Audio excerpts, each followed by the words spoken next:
ನಿಮ್ಮ ಊಟಿ ಟ್ರಿಪ್ಪಲ್ಲಿ ಈ ಥರ ವ್ಯೂಸ್ ಕಾಣುವಂಥ ಒಂದು ಸ್ಟೇಯಲ್ಲಿ ಇರಬೇಕು ಅಂದರೆ ಈ ವ್ಲಾಗ್ನ ನೀವು ಫುಲ್ ನೋಡಲೇಬೇಕು. ಇದು ಒಂದು 115 ವರ್ಷ ಓಲ್ಡ್ ಬಂಗ್ಲೋ. ಈ ವ್ಲಾಗಲ್ಲಿ ಈ ಬಂಗ್ಲೋ ಲೊಕೇಶನ್, ಕಾಸ್ಟ್, ಫುಡ್ ಮತ್ತು ಈ ಬಂಗ್ಲೋಗೆ ಹೇಗೆ ಹೋಗೋದು ಅನ್ನೋದನ್ನ ಫುಲ್ ಇನ್ಫಾರ್ಮೇಷನ್ ತಿಳಿಸ್ತೀನಿ. ಈ ಥರನೇ ಯೂನಿಕ್ ಸ್ಟೇಸ್ ಟ್ರಾವೆಲ್ ಇನ್ಫಾರ್ಮೇಷನ್ಗೆ ನನ್ನ ಚಾನಲ್ನ ಸಬ್ಸ್ಕ್ರೈಬ್ ಮಾಡ್ಕೊಳ್ಳಿ. ನಾನು ನಿಮ್ಮ ಮಿಸ್ಟರ್ ಮ್ಯಾಪ್.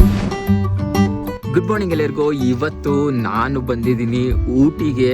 ಊಟಿ ಎಲ್ಲರಿಗೂ ಗೊತ್ತಿರೋದೆ ಏನಪ್ಪ ಸ್ಪೆಷಲ್ ಅಂತ ಕೇಳ್ತಾ ಇರ್ತೀರಾ.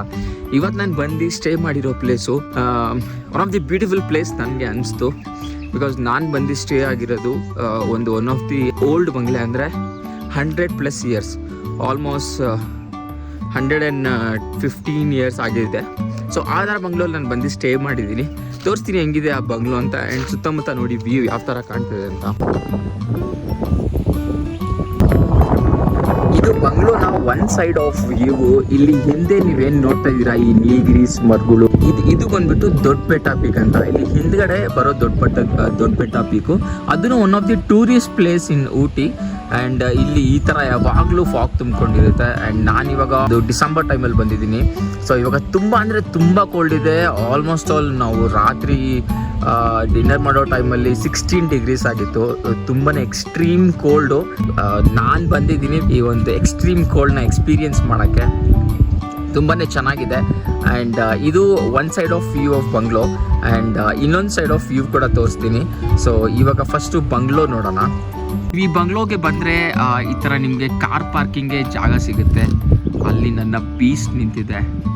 ಸೊ ಇದು ಪಾರ್ಕಿಂಗ್ ಆಯಿತು. ಈ ಬಂಗ್ಲೋ ಅಲ್ಲಿ ಸ್ಪೆಷಾಲಿಟಿ ಏನಂದರೆ ಅವ್ರದ್ದೇ ಇಲ್ಲಿ ಒಂದು ಚಿಕ್ಕದು ಕ್ಯಾರೆಟ್ ಫಾರ್ಮ್ ಕೂಡ ಇದೆ. ಸೊ ಇವಾಗ ಕ್ಯಾರೆಟ್ ಕಟ್ ಮಾಡಿ ಇಟ್ಟಿದ್ದಾರೆ. ಇಲ್ಲಿ ಸುತ್ತಮುತ್ತ ನಿಮಗೆ ಬಂಗ್ಲೋ ಸುತ್ತ ಫುಲ್ ಕ್ಯಾರೆಟ್ ಫಾರ್ಮೇ ಕಾಣಿಸ್ತಾ ಇರುತ್ತೆ. ಕ್ಯಾರೆಟ್ ಅಗ್ರಿಕಲ್ಚರ್ ಮಾಡೋದು. ಸೊ ಇವಾಗ ಬಂಗ್ಲೋ ತೋರಿಸ್ತೀನಿ ಮೇಲೆಯಿಂದ ಹೆಂಗೆ ಕಾಣುತ್ತೆ ಅಂತ.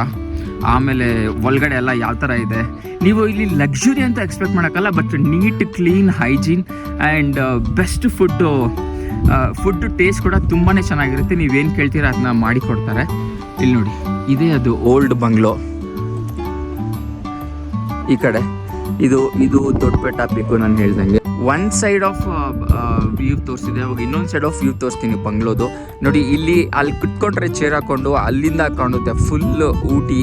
ಆ್ಯಂಡ್ ಇವಾಗ ತುಂಬ ಫಾಗ್ ಇದೆ, ಅಷ್ಟೊಂದು ಕಾಣ್ತಲ್ಲ. ಬಟ್ ಸ್ವಲ್ಪ ಬಿಸಿಲು ಬಂದಮೇಲೆ ಇನ್ನೂ ಚೆನ್ನಾಗಿ ಕಾಣುತ್ತೆ. ಅಲ್ಲಿ ಬೆಟ್ಟ ಎಲ್ಲ ಇದೆ, ತುಂಬ ಚೆನ್ನಾಗಿದೆ. ನಾನು ತೋರಿಸ್ತೀನಿ ವ್ಯೂ ಹೆಂಗಿದೆ ಅಂತ. ಇಲ್ಲಿ ನೋಡಿ, ಕ್ಲೌಡ್ಸ್ ಈ ಥರ ಬರ್ತಾ ಇರುತ್ತೆ, ಹೋಗ್ತಾ ಇರುತ್ತೆ. ಆ್ಯಂಡ್ ನೀವು ಅಲ್ಲಿ ನೋಡ್ತಾ ಇರೋದೆಲ್ಲ ಒಂದ್ಬಿಟ್ಟು ಕ್ಯಾರೆಟ್ ಬೆಳೆದಿರೋದು ಅಲ್ಲಿ ಚೆನ್ನಾಗಿದೆ. ಇದು ಎಂಡ್ ಆ್ಯಕ್ಚುಲಿ ಊಟಿಯಲ್ಲಿ. ಇಲ್ಲಿ ಮುಂದೆ ದಾರಿ ಎಲ್ಲೂ ಇಲ್ಲ. ಇಲ್ಲಿ ಮುಂದೆ ನಿಮಗೆ ಕಾಣಿಸ್ತಾ ಇರೋ ಮನೆಗಳು ಇದೆ ಎಂಡು. ಇಲ್ಲಿಂದ ಮುಂದೆ ದಾರಿ ನಿಮ್ಗೆಲ್ಲೂ ಸಿಗಲ್ಲ ಹೋಗೋಕ್ಕೆ. ಈ ಪ್ಲೇಸ್ಗೆ ಬರೋಕ್ಕೆ ತುಂಬಾ ಕನ್ಫ್ಯೂಸ್ ಆಗುತ್ತೆ. ರೂಟ್ ಮಾತ್ರ ತುಂಬ ಒಳಗಡೆ ಇರೋದ್ರಿಂದ ರೋಡ್ ತುಂಬಾ ಚಿಕ್ಕದಿದೆ. ಒಂದು ಕಾರ್ ಮಾತ್ರ ಬರ್ಬೋದು ಆ ರೋಡಲ್ಲಿ. ಇನ್ನೊಂದು ಕಾರ್ ಬಂದರೆ ಹಿಂದೆ ಮುಂದೆ ಹೋಗಿ ಸ್ವಲ್ಪ ಕಷ್ಟ ಆಗುತ್ತೆ, ಬಟ್ ಬರ್ಬೋದು, ತೊಂದರೆ ಇಲ್ಲ. ಇಲ್ಲೆಲ್ಲ ಜನ ಅಡ್ಜಸ್ಟ್ ಮಾಡ್ಕೊತಾರೆ, ನಾಟ್ ಅನ್ ಇಶ್ಯೂ. ಬಂಗ್ಲೋಲಿ ಈ ಥರ ಒಳಗಡೆ ಎಂಟ್ರಿ ಆಗಿದ ತಕ್ಷಣ ನಿಮಗೆ ಸೈಡಲ್ಲಿ ಕಾರ್ ಪಾರ್ಕಿಂಗ್ ಕಾಣಿಸುತ್ತೆ. ಇಲ್ಲಿ ಮುಂದೆ ಒಂದು ಚಿಕ್ಕ ಗಾರ್ಡನ್ ಕೂಡ ಇದೆ. ಇಲ್ಲಿ ಜೋಕಾಲಿ ಇದೆ, ಅಲ್ಲಿ ಆರಾಮಾಗಿ ಜೋಕಾಲಿ ಆಡ್ಬೋದು. ಇಲ್ಲಿ ಫೈರ್ ಕ್ಯಾಂಪ್ ಕೂಡ ಹಾಕ್ಕೊಡ್ತಾರೆ. ಇಲ್ಲಿ ಈ ಬಂಗ್ಲೋ ಫ್ಯಾಮಿಲೀಸ್, ಫ್ರೆಂಡ್ಸ್, ಕಪಲ್ಸ್ ಎಲ್ಲರಿಗೂ ಸೂಟೇಬಲ್ ಆಗುತ್ತೆ. ತುಂಬ ದೊಡ್ಡ ರೂಮು ಇದೆ, ತುಂಬ ಚಿಕ್ಕ ರೂಮು ಇದೆ. ಚಿಕ್ಕ ರೂಮಲ್ಲಿ ಕಪಲ್ಸ್ ಕೊಡ್ತಾರೆ, ಫ್ಯಾಮಿಲೀಸ್ ಒಂದು 5-6 ಜನ ಬಂದರೆ ಅವ್ರಿಗೆ ದೊಡ್ಡ ರೂಮ್ ಕೊಡ್ತಾರೆ. ಇದು ಬಂಗ್ಲೋದು ಎಂಟ್ರಿ ಎಷ್ಟು ಸಖತ್ತಾಗಿದೆ. ಆ್ಯಂಡ್ ಇದು ತುಂಬ ಹಳೇದಾಗಿದ್ರು ತುಂಬ ಚೆನ್ನಾಗಿ ಮೇಂಟೈನ್ ಮಾಡಿದ್ದಾರೆ ಇವರು. ಅದು ನಂಗೆ ತುಂಬ ಇಷ್ಟ ಆಯಿತು. ಇಲ್ಲಿ ಈ ಒಂದು ಪ್ರಾಪರ್ಟಿ ಹೆಸರು ಹೆರಿಟೇಜ್ ವುಡ್ಸ್ ಅಂತ. ಇದು 1909ರಲ್ಲಿ ಬಿಲ್ಟ್ ಮಾಡಿದ್ದಂತೆ. ಇಲ್ಲಿ ನೋಡಿ, ಈ ಕಡೆ ಬಂದರೆ ಈ ಕಡೆ ಕಿಚನ್ನು ಆ್ಯಂಡ್ ಇಲ್ಲಿ ಕೇರ್ ಟೇಕರ್ಸ್ ಎಲ್ಲ ಸ್ಟೇ ಮಾಡಿರ್ತಾರೆ. ಇದು ಗಾರ್ಡನ್ಗೆ ಹೋಗೋ ಎಂಟ್ರಿ. ನಾನು ನಿಮಗೆ ಮೇಲೆಯಿಂದ ತೋರಿಸಿದೆ ವ್ಯೂ ಯಾವ ಥರ ಇದೆ ಅಂತ. ಆ್ಯಂಡ್ ಇದು ನೋಡಿ, ಇದು ಕೆಳಗಡೆಯಿಂದ ಇಲ್ಲಿ ಕುತ್ಕೊಂಡ್ರೆ ಈ ಥರ ಸಖತ್ತಾಗೆ ಕಾಣಿಸುತ್ತೆ ವ್ಯೂ. ನಿಮಗೆ ಇಲ್ಲೇ ಕುತ್ಕೊಂಡೋ ಜಾಗದಲ್ಲೇ ನೀವು ಇಲ್ಲಿ ಕುತ್ಕೊಂಡಿದ್ರೆ ನಿಮ್ಗೆ ಇಲ್ಲೇ ಅವರು ಫೈರ್ ಕ್ಯಾಂಪ್ ಎಲ್ಲ ಹಾಕಿ ಕೊಡ್ತಾರೆ. ಆ್ಯಂಡ್ ಇಲ್ಲೇ ನಿಮಗೆ ಫುಡ್ಡನ್ನು ಸರ್ವ್ ಮಾಡ್ತಾರೆ. ಈ ವ್ಯೂವ್ನ ನೋಡ್ಕೊಂಡು ಆರಾಮಾಗೆ ಚಿಲ್ ಮಾಡ್ಬೋದು. ನಾನು ಇವಾಗ ತಾನೇ ತೋರಿಸ್ತಾ ಇದ್ದೆ ಎಷ್ಟು ಕ್ಲಿಯರಾಗಿ ಕಾಣ್ತಾ ಇತ್ತು ಅಂತ. ಬಟ್ ಇವಾಗ ನೋಡಿ, ನಾನು ಹಿಂದೆ ಏನೋ ಕಾಣಿಸ್ತಾ ಇಲ್ಲ, ಫುಲ್ ಫಾಗ್ ಕವರ್ ಆಗೋಗ್ಬಿಟ್ಟಿದೆ. ಈ ಥರನೇ ಇರುತ್ತೆ. ಒಂದು 10 ನಿಮಿಷ ಈ ಥರ ಫುಲ್ ಕವರ್ ಆಗುತ್ತೆ. ಒಂದು 10 ನಿಮಿಷ ಆದ್ಮೇಲೆ ಫುಲ್ ಕ್ಲೌಡ್ಸ್ ಎಲ್ಲ ಓಪನ್ ಆಗಿಬಿಡುತ್ತೆ. ತುಂಬ ಸಖತ್ತಾಗಿದೆ. ಆ್ಯಂಡ್ ಇದೊಂಥರ ಡಿಫ್ರೆಂಟ್ ಎಕ್ಸ್ಪೀರಿಯನ್ಸ್ ಆ್ಯಕ್ಚುಲಿ, ಈ ಥರ ಎಂಜಾಯ್ ಮಾಡೋದೇನೆ. ಇವಾಗ ಬಂಗ್ಲೋ ಎಲ್ಲ ನಾನು ಆಚೆ ಕಡೆ ತೋರಿಸಿದ್ದೀನಿ, ಗಾರ್ಡನ್ನು ಆ್ಯಂಡ್ ಬಂಗ್ಲೋ ಯಾವ ಥರ ಇದೆ ಅಂತ ಎಲ್ಲ ಸುತ್ತಮುತ್ತ ಯಾವ ಥರ ಇದೆಲ್ಲ ತೋರಿಸಿದ್ದೀನಿ. ಸೊ ಇವಾಗ ನನಗೆ ಕೊಟ್ಟಿರೋ ರೂಮ್ ಬಗ್ಗೆ ನಾನು ತೋರಿಸ್ತೀನಿ ಯಾವ ಥರ ಇದೆ, ಎಷ್ಟು ನೀಟಾಗಿದೆ, ಕ್ಲೀನಾಗಿದೆ ಅಂತ. ನನಗೆ ಗೊತ್ತಿತ್ತು ಇವಾಗ ತುಂಬ ಚಳಿ ಇದೆ ಅಂತ. ಸೊ ನಾನು ಬರೋವಾಗ ನಮ್ಮ ಮನೇಲಿರೋ ಒಂದು ಎಕ್ಸ್ಟ್ರಾ ಬೆಡ್ಶೀಟ್ನ ಎತ್ಕೊಂಡ್ಬಂದಿದ್ದೆ. ಅದನ್ನು ಇಲ್ಲಿರೋ ಬೆಡ್ಶೀಟಲ್ಲಿ ಡಬಲ್ ಮಾಡಿಕೊಂಡು ಆ್ಯಂಡ್ ಅದನ್ನ ಹೊಚ್ಕೊಂಡಿದ್ವಿ. ಅದು ಹೊಚ್ಕೊಂಡಿದ್ರು ನನ್ನ ಕಾಲು ಕೈ ಎಲ್ಲ ನಡುಗ್ತಾ ಇತ್ತು ರಾತ್ರಿ, ಅಷ್ಟೊಂದು ಚಳಿ ಇತ್ತು. ಇದು ನನ್ನ ರೂಮು. ಸೊ ಅದು ಆ ಕಡೆ ಫ್ರಂಟ್ ಸೈಡು, ಇದು ಬ್ಯಾಕ್ ಸೈಡು. ಇದು ಬ್ಯಾಕ್ ಸೈಡ್ ನಂಗೆ ಡೈರೆಕ್ಟಾಗಿ ಈ ಥರ ವ್ಯೂ ಕಾಣಿಸುತ್ತೆ ನನಗೆ. ಆ್ಯಂಡ್ ನನಗೆ ಇಲ್ಲೇ ರೂಮ್ ಕೊಟ್ಟಿದ್ದು ಇದು ನನ್ನ ರೂಮ್. ಸೊ ಇಲ್ಲಿ ಹಿಂದೆ ಒಂದೇ ಒಂದು ರೂಮ್ ಇರೋದು, ಅಡಿಷ್ನಲ್ ಬೆಡ್ಡು. ಒಂದು ಬೆಡ್ರೂಮಲ್ಲಿ ಯಾರಾದರೂ ಮತ್ತೆ ಅಡಿಷ್ನಲ್ ಇದ್ದರೆ ಈ ಥರ ಒಂದು ಬೆಡ್ ಹಾಕಿ ಕೊಡ್ತಾರೆ. ಆ್ಯಂಡ್ ಈ ಥರ ಎಲ್ಲ ನೋಡಿ, ಆ ಬಂಗ್ಲೋ ಅವಾಗ ಏನು ಕಟ್ಟಿದ್ರು ಇವಾಗಲೂ ಆ ಥರನೇ ಇದೆ. ಈ ಸೀಟು, ಆ ವುಡ್ಸು ಎಲ್ಲ ಹಾಗೆ ಇದೆ, ಏನೂ ಚೇಂಜ್ ಮಾಡಿಲ್ಲ. ಒಂದು ಆ್ಯಂಟಿಕ್ ಅನ್ನೋದನ್ನ ಅವ್ರು ಹಂಗೆ ಉಳಿಸ್ಕೊಂಡು ಬಂದಿದ್ದಾರೆ. ಸೊ ಈ ನನಗೆ ನನ್ನ ರೂಮ್ ಬಗ್ಗೆ ನೋಡೋಣ, ತೋರಿಸ್ತೀನಿ. ಇಲ್ಲಿ ನೋಡಿ, ಇದು ನನಗೆ ಕೊಟ್ಟಿರೋ ರೂಮು. ಇದು ನನ್ನ ರೂಮಿಂದ ವಿಂಡೋಯಿಂದ. ಇದು ವಿಂಡೋನು ಅವ್ರು ಏನೂ ಚೇಂಜ್ ಮಾಡಿಲ್ಲ, ಹಂಗೆ ಇದ್ರಿ ಚೆನ್ನಾಗಿದೆ. ಬಟ್ ಬೆಡ್ ತುಂಬಾ ಚೆನ್ನಾಗಿ ನೀಟಾಗಿ ಕ್ಲೀನಾಗಿ ಹೈಜೀನಾಗಿ ಮೇಂಟೈನ್ ಮಾಡಿದ್ದಾರೆ, ಅದು ತುಂಬ ಇಂಪಾರ್ಟೆಂಟು.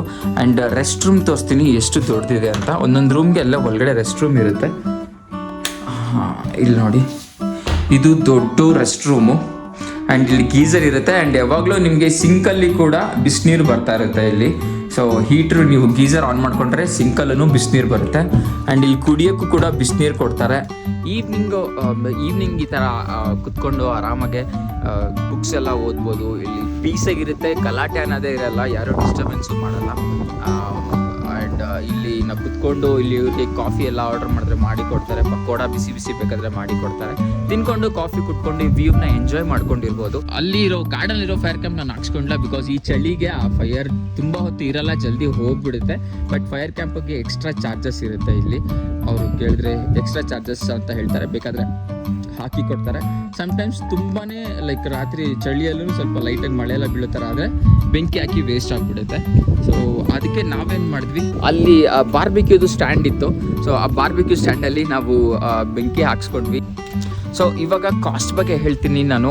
ಸೊ ಈ ಪ್ರಾಪರ್ಟಿಯಲ್ಲಿ, ಈ ಬಂಗ್ಲೋಲ್ಲಿ ಸ್ಟೇ ಮಾಡೋಕ್ಕೆ 1 ಡೇಗೆ 2500 rupees ಚಾರ್ಜ್ ಮಾಡ್ತಾರೆ, ಇನ್ಕ್ಲೂಡಿಂಗ್ ಬ್ರೇಕ್ಫಾಸ್ಟ್. ಆ್ಯಂಡ್ ನಿಮಗೆ ಅಡಿಷ್ನಲ್ ನೀವೇನಾದರೂ ಕಾಫಿ, ಟೀ ಆ ಥರ ಅಡಿಷ್ನಲ್ ಸ್ನ್ಯಾಕ್ಸ್ ತೊಗೊಂಡ್ರೆ ಅಡಿಷ್ನಲ್ ಕಾಸ್ಟ್. ಫೈರ್ ಕ್ಯಾಂಪೇ ಅಡಿಷ್ನಲ್ ಕಾಸ್ಟ್ ಇರುತ್ತೆ.